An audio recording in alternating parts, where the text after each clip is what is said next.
Have you got a farm which you want to turn off when you've got a certain amount of items from it and then turn back on when you're running low? Well, have I got the tutorial for you. Welcome to another tutorial where we're going to be running through a very, very simple contraption and a design change to it as well to improve the utility of it for you today.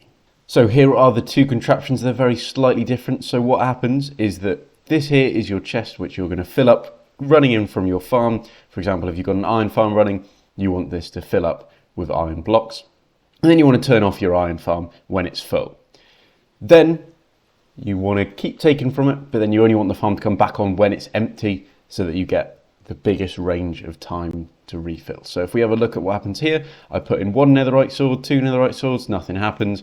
I fill the whole chest up and then it retracts and this comes off. So you would then take your signal out from here and then you go and turn your farm off and then you slowly take things out over time. Nothing would change, but then when you get rid of the final item in there, then your farm will then turn back on, ready to fill up again. So that's the kind of the premise of the contraption here. It's very small, nice and easy. Then the other thing you can do to make a change to it is you don't want the chest to be full. You want it maybe halfway done. Then you just need to change up the signal that you are powering your comparator here with. So if we put in a lectern and then we change to whatever page we want, let's say page 5, and then we can then put in a few items and then you can see that it will change after however many items you put in. So we don't have to fill up the whole thing, but it works the exact same way as taking it out.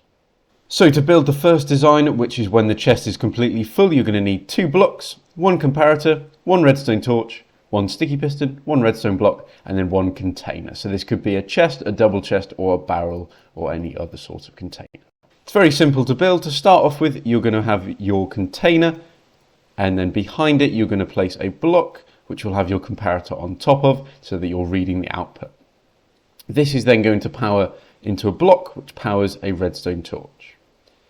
This redstone torch then powers our sticky piston, and the redstone block is then going to be moved by the sticky piston, which will lock the comparator, forcing it to only activate when it receives a signal of equal or greater value than the block next to it. So it has to be full up. And that's it. That's all it is.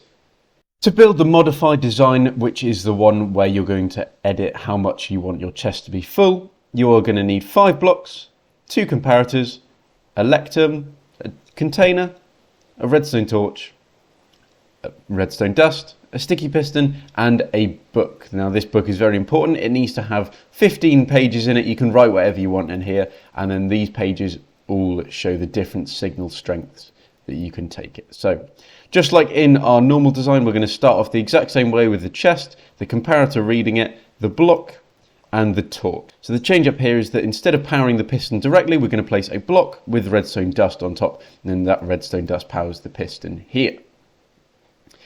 Going into our comparator, instead of having the redstone block next to it, we need to have a comparator reading or facing into it. So what happens is that it reads the lectern signal through this block that we've placed on the sticky piston, and the lectern goes on the other side of it. And then your book goes on in there, and then you can choose how much you want your thing to be full, whether that's 14, just below full, 8 around halfway, or you just want 1 item in there.